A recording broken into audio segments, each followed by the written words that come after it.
Hi, my name is Petar Prevc and I'm Slovenian ski jumper. Olympics are a big event for every sportsman, so also for me, and I'm really looking forward to Sochi.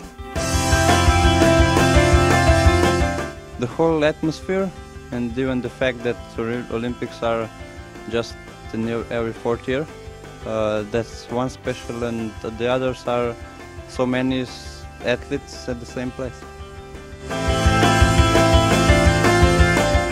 I think that everything's like usual.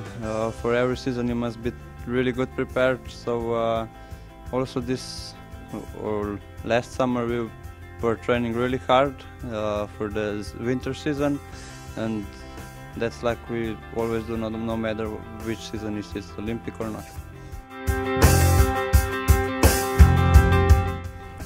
Yes, a lot of people told me that I'm one of the favorites for the Olympic medal, but you never know what the competition will bring you. There's been a lot of winners in this season, so you have to be patient and focus on jumping, not thinking about results, and then we will see what happens. My personal are mostly technical, to make or to continue with high level of jumping and to make maybe better results than Vancouver.